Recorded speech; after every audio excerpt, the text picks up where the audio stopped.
ನಮಸ್ತೆ ಮಿತ್ರರೇ, ಇವತ್ತು ಕರಾವಳಿಯ ಸ್ಪೆಷಲ್ ಬಿಂಬುಳಿ ಮತ್ತು ಟೊಮ್ಯಾಟೊವನ್ನು ಯೂಸ್ ಮಾಡಿದಂತಹ ಸಿಂಪಲ್ ಸಮ್ಮರಲ್ಲಿ ಮಾಡುವಂತಹ ಒಂದು ಸಾರು. ಒಂದು 10 ನಿಮಿಷದಲ್ಲಿ ಆಗುವಂತಹದ್ದು. ಇದಕ್ಕೆ ಏನು ಮಸಾಲೆ ಗ್ರೈಂಡ್ ಮಾಡಲಿಕ್ಕಿಲ್ಲ, ಯಾವ ಮಸಾಲ ಪದಾರ್ಥಗಳನ್ನು ಹಾಕಲಿಕ್ಕಿಲ್ಲ. ಹಾಗಾದರೆ ಈ ರುಚಿಕರವಾದ ಸಾರನ್ನು ಹೇಗೆ ಮಾಡುವುದು ಎಂದು ನೋಡುವ ಮೊದಲು ಯಾರೆಲ್ಲ ನನ್ನ ಚಾನಲನ್ನು ನೋಡ್ತಿದ್ದೀರಿ, ಯಾರೆಲ್ಲ ಇನ್ನೂ ಸಬ್ಸ್ಕ್ರೈಬ್ ಮಾಡಿಲ್ಲ, ದಯವಿಟ್ಟು ಸಬ್ಸ್ಕ್ರೈಬ್ ಮಾಡಿ ಸಪೋರ್ಟ್ ಮಾಡಿ ಅಂತ ಹೇಳುತ್ತಾ ಬನ್ನಿ, ಕರಾವಳಿಯ special simple and quick summer special ಸಾರು ಹೇಗೆ ಮಾಡುವುದು ಎಂದು ನೋಡೋಣ. ಮಿತ್ರರೇ, ಇವತ್ತು ಟೊಮ್ಯಾಟೊ ಹಾಗೂ ಬಿಂಬುಳಿಯನ್ನು ಬಳಸಿ ನಾವು ಕರಾವಳಿ ಶೈಲಿಯ ಟೊಮ್ಯಾಟೊ ಸಾರು ಮಾಡೋಣ. ಬಹಳ ರುಚಿಕರವಾಗಿರ್ತದೆ. ಈ ಬೇಸಿಗೆಗಂತೂ ಹೇಳಿ ಮಾಡಿಸಿದಂತಹ ಒಂದು ಸಾರು ಅಂತ ಹೇಳ್ಬೋದು. ಒಂದು ಬೋಗುಣಿಯಷ್ಟು ಸಾರಿದ್ದರೆ ಸಾಕು, ನಾವು ಒಂದು ಬಟ್ಟಲು ಊಟವನ್ನು ಮಾಡ್ಬೋದು. ಇಲ್ಲದ್ರೆ ಬೇಸಿಗೆಯಲ್ಲಿ ಊಟ ಮಾಡಲಿಕ್ಕೆ ನಮಗೆ ತುಂಬ ಕಷ್ಟ ಆಗ್ತದಲ್ಲ, ಈ ಒಂದು ಟೊಮ್ಯಾಟೊ ಸಾರು ಬಹಳ ರುಚಿಕರವಾಗಿರ್ತದೆ. ನಾನು ಒಂದು 300 ಗ್ರಾಮ್ಸ್ನಷ್ಟು ಟೊಮ್ಯಾಟೊ ತೆಗೆದುಕೊಂಡಿದ್ದೇನೆ, ಒಂದು 10 ಬಿಂಬುಳಿಯನ್ನು ತೆಗೆದುಕೊಂಡಿದ್ದೇನೆ, ಸ್ವಲ್ಪ ಕರಿಬೇವಿನ ಸೊಪ್ಪು, ಒಂದು ನೀರುಳ್ಳಿ, ಒಂದು 4 ಈ ಗಾರ್ಲಿಕ್ ಪಾಟ್ಸ್ ತೆಗೆದುಕೊಂಡಿದ್ದೇನೆ, ಅದನ್ನು ಈಗ ಜಜ್ಜಿಟ್ಟುಕೊಳ್ಳಿಕೊಂಡು, ಇಲ್ಲಿ ಶುಂಠಿ ಒಂದು ಅರ್ಧ ಇಂಚಿನಷ್ಟು, ಒಂದು 4 ಮೆಣಸು, ಕಾಯಿ ಮೆಣಸು, ನಿಮಗೆ ಬೇಕಿದ್ದಷ್ಟು ಮೆಣಸು ತೆಗೆದುಕೊಳ್ಬೋದು. ಸ್ವಲ್ಪ ಖಾರ ಹೆಚ್ಚು ಬೇಕಿದ್ರೆ, ಬೇರೆ ಯಾವ ಖಾರವನ್ನು ನಾನು ಯೂಸ್ ಮಾಡೋದಿಲ್ಲ ಇದಕ್ಕೆ. 1 ಚಮಚದಷ್ಟು ಸಾಸಿವೆ, 1 ಚಮಚದಷ್ಟು ಉದ್ದಿನಬೇಳೆ, ಹಳದಿ ಪುಡಿ ಮತ್ತು ಸ್ವಲ್ಪ ತೆಂಗಿನ ಎಣ್ಣೆ.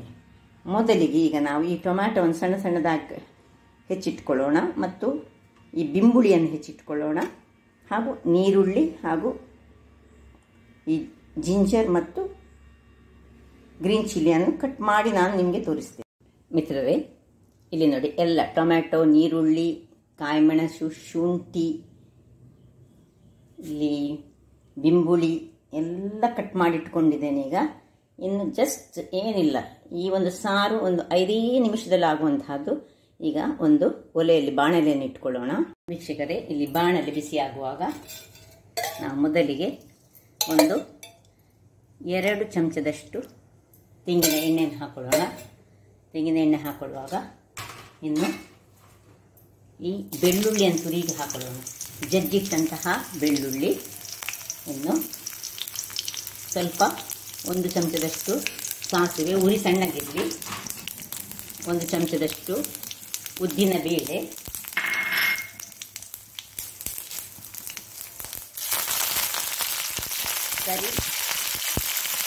ಬೇವಿನ ಸೊಪ್ಪು, ಅದರೊಟ್ಟಿಗೆ ಈ ದಂಟನ್ನು ಸಹ ನಾವು ನಮ್ಮ ಹಿಂದಿನವರು ದಂಟನ್ನು ಸಹ ಹಾಕೊಳ್ತಿದ್ರು.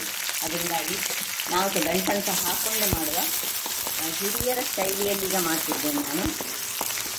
ಈಗ ಇಷ್ಟೊತ್ತಾಗುವಾಗ ಈ ಹೆಚ್ಚಿಟ್ಟಂತಹ ಶುಂಠಿಯನ್ನು ಸಹ ಇದರಲ್ಲಿ ಹಾಕೊಳ್ಳೋಣ. ಹಾಕೊಂಡು ಸ್ವಲ್ಪ ಹೀಗೆ ತಿರುಗಿಸ್ಕೊಳ್ಳೋಣ. ಸಪೋಸ್ ನಾವು ವಿಂಟರ್ ಸೀಸನಲ್ಲಿ ಮಾಡುವಾಗ ಈ ಹೊತ್ತಿನಲ್ಲಿ ನಾವು ಸ್ವಲ್ಪ ಕರಿಮೆಣಸನ್ನು ಜಜ್ಜಿಟ್ಟುಕೊಂಡು ಹಾಕ್ಕೊಳ್ಬೋದು. ಈಗ ಸಮ್ಮರ್ ಸೀಸನ್ಗೆ ಈ ಕರಿಮೆಣಸಿನ ಅಗತ್ಯ ಇಲ್ಲ. ಸ್ವಲ್ಪ ಈ ಉದ್ದಿನ ಬೇಳೆ ಇದರಲ್ಲಿ ಒಳ್ಳೆ ಫ್ರೈ ಆಗಬೇಕು ಮತ್ತು ಈ ಬೆಳ್ಳುಳ್ಳಿ ಇದರಲ್ಲಿ ಕಲರ್ ಸ್ವಲ್ಪ ಚೇಂಜ್ ಆಗಬೇಕು. ಅಷ್ಟರವರೆಗೆ ನಾವು ಈ ಮೆಣಸು, ಹೆಚ್ಚಿಟ್ಟಂತಹ ಮೆಣಸನ್ನು ಹಾಕೊಳ್ಳೋಣ.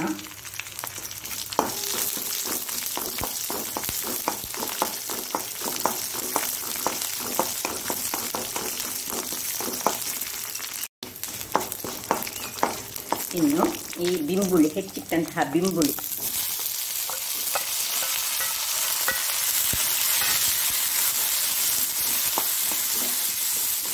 ಇದರಲ್ಲಿ ಸ್ವಲ್ಪ ಇದು ಬಾಡಿಕೊಳ್ಬೇಕು ಬಿಂಬುಳಿ. ಅದರೊಟ್ಟಿಗೆ ಈ ನೀರುಳ್ಳಿಯನ್ನು ಹಾಕೊಳ್ಳೋಣ. ನೀರುಳ್ಳಿ ಹಾಕಿ ಸ್ವಲ್ಪ ಉಪ್ಪನ್ನು ಇದರಲ್ಲಿ ಹಾಕೊಳ್ತಿದ್ದೇನೆ. ಸ್ವಲ್ಪ ಬಿಂಬುಳಿ ಬಾಡುವಾಗ ನಾವು ಇಲ್ಲಿ ಹೆಚ್ಚಿಟ್ಕೊಂಡಂತಹ ಟೊಮ್ಯಾಟೊ ಇನ್ನೂ ಸಣ್ಣದಾಗಿ ಹೆಚ್ಚಿಟ್ಕೊಳ್ಬೋದು, ಅಥವಾ ಇದಕ್ಕಿಂತ ದೊಡ್ಡದಾಗಿ ನಾವು ಸಹ ಹೆಚ್ಚಿಟ್ಕೊಳ್ಬೋದು. ಸಣ್ಣದಾಗಿ ಹೆಚ್ಚಿಟ್ಟರೆ ಬೇಗ ಬೇಯ್ತದೆ.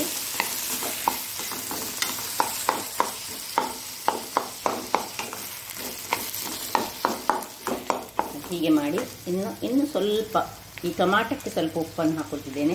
ಇಲ್ಲಿ ಹುಳಿಯ ಅಗತ್ಯ ಇಲ್ಲ. ಸಪೋಸ್ ನಾವು ಬಿಂಬುಳಿ ಹಾಕದಿದ್ದರೆ ನಾವು ಹುಳಿಯ ನೀರನ್ನು ಇಲ್ಲಿ ಹಾಕೊಳ್ಬೇಕಾಗ್ತದೆ. ನಾನೀಗ ಬಿಂಬುಳಿ ಹಾಕಿ ಮಾಡೋದ್ರಿಂದಾಗಿ ಈಗ ಇದು ಹೀಗೆ ಸ್ವಲ್ಪ ಹೊತ್ತು ಇದನ್ನು ನಾವು ಮುಚ್ಚಿಟ್ಟುಕೊಂಡು ಹದಾ ಉರಿಯಲ್ಲಿ ಬೇಯಿಸ್ಕೊಳ್ಳೋಣ. ವೀಕ್ಷಕರೇ, 5 ನಿಮಿಷಗಳ ಬಳಿಕ ನೋಡಿ, ಸ್ವಲ್ಪ ನಾನು ಅಡ್ಡದಲ್ಲಿ ತೆಗಿತೇನೆ, ಅಲ್ಲದಿದ್ದರೆ ಎಲ್ಲದರ ಹಬೆ ನಮ್ಮ ವಿಡಿಯೋದ ಕ್ಯಾಮರಕ್ಕೆ ಆಗ್ತದೆ. ಇಲ್ಲಿ ನೋಡಿ ಹೇಗೆ ಬಂದಿದೆ. ಈಗ ಈ ಹೊತ್ತಿನಲ್ಲಿ ಸ್ವಲ್ಪ ಹಲ್ದಿ ನೋಡಿ, ಅದರಷ್ಟಕ್ಕೆ ಅದು ನೀರು ಬಂದಿದೆ, ಅದರಿಂದಾಗಿ ಸ್ವಲ್ಪ ಹಳದಿಯನ್ನು ಹಾಕ್ಕೊಳ್ತಿದ್ದೇನೆ. ಒಂದು ಅರ್ಧ ಸ್ಪೂನ್ ಸಹ ಬೇಡ, ಒಂದು ಅರ್ಧಕ್ಕಿಂತ ಸ್ವಲ್ಪ ಹೆಚ್ಚು. ಮತ್ತು ನೋಡಿ ಇಷ್ಟು ಬೆಲ್ಲ ಅಥವಾ ಸಕ್ಕರೆ ನಿಮಗೆ ಬೇಕಿದ್ದದ್ದು.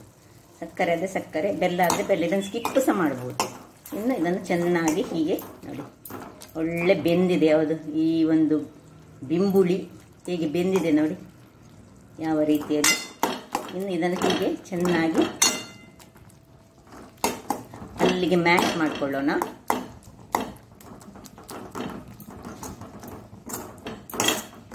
ಇದು ಗೊಜ್ಜಿನ ಹಾಗೆ ಆಯಿತು. ಈಗ ಇದನ್ನು ನಾವು ಬೇಕಿದ್ದರೆ ಹೀಗೆ ಇದು ಮಾಡಿ ತಿನ್ಬೋದು. ಇವತ್ತು ನಾನು ಸಾರು ಮಾಡೋದ್ರಿಂದಾಗಿ ಇದಕ್ಕೆ ನಾನು ಒಂದು 2 ಲೋಟಗಳಷ್ಟು ಇದನ್ನು ಚೆನ್ನಾಗಿ ಹೀಗೆ ಮ್ಯಾಶ್ ಮಾಡಿಕೊಂಡ ಮೇಲೆ ಹುಳಿ, ಉಪ್ಪು, ಖಾರ ಎಲ್ಲ ಇದರಲ್ಲಿ ಉಂಟು. ನಿಮಗೆ ಬೇಕಿದ್ರೆ ಇಲ್ಲಿ ಖಾರಕ್ಕೆ ಮೆಣಸಿನ ಹುಡಿಯನ್ನು ಸಹ ನೀವು ಯೂಸ್ ಮಾಡ್ಕೊಳ್ಬೋದು.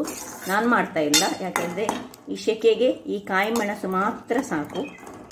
ನೋಡಿ, ನಾನು 2 ಲೋಟಗಳಷ್ಟು ನೀರನ್ನು ಹಾಕ್ಕೊಳ್ತಿದ್ದೇನೆ.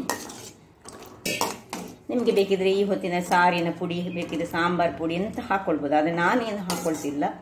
ಹೀಗೆ 2 ಲೋಟಗಳಷ್ಟು ನೀರನ್ನು ಹಾಕ್ಕೊಂಡು ನಾನು ಇನ್ನೊಮ್ಮೆ ಇದನ್ನು ಸ್ವಲ್ಪ ದೊಡ್ಡ ಉರಿ ಮಾಡಿಕೊಂಡು ಇದನ್ನು ಕುದಿಲಿಕ್ಕೆ ಬಿಡ್ತೇನೆ. ಒಳ್ಳೆ ಒಂದು ಕುದಿ ಇಲ್ಲಿ ನೋಡಿ ವೀಕ್ಷಕರೇ, ಒಳ್ಳೆ ಕುದಿ ಬರ್ತಾ ಉಂಟು. ಈಗ ಇದನ್ನು ತೆಗೆದುಕೊಂಡು ಉಪ್ಪು, ಖಾರ, ಹುಳಿ ಎಲ್ಲ ಯಾವ ರೀತಿಯಲ್ಲಿ ಆಗಿದೆ ಅಂತ ನೋಡ್ಕೊಳ್ಳೋಣ.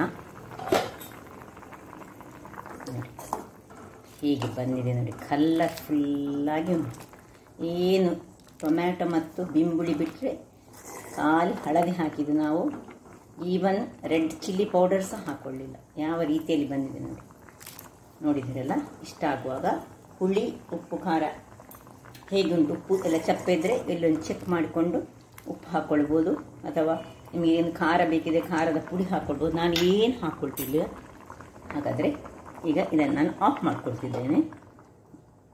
ಈಗ ಸರ್ವಿಂಗ್ ಟೈಮ್. ಇಲ್ಲಿ ನೋಡಿ ಸರ್ವ್ ಮಾಡ್ತಿದ್ದೇನೆ ನಾನು.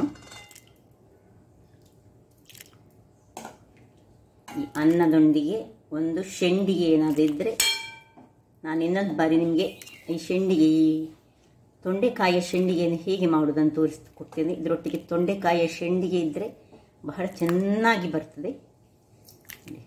ಹೇಗೆ ಚೆನ್ನಾಗಿ ನೋಡಿದ್ರಲ್ಲ ವೀಕ್ಷಕರೇ, ಯಾವ ರೀತಿಯಲ್ಲಿ ನಾವು ಕರಾವಳಿಯವರು ಸಿಂಪಲಾಗಿ 5 ನಿಮಿಷದಲ್ಲಿ ಮಾಡುವಂತಹ ಈ ಟೊಮ್ಯಾಟೊ ಹಾಗೂ ಬಿಂಬುಳಿಯ ಸಾರನ್ನು ಮಾಡ್ತೇವೆಂದು. ಇಲ್ಲಿ ಬೇಕಿದ್ರೆ ಮೇಲೆ ಕೊತ್ತಂಬರಿ ಸೊಪ್ಪನ್ನು ಸಹ ನೀವು ಉದುರಿಸ್ಕೊಳ್ಬೋದು.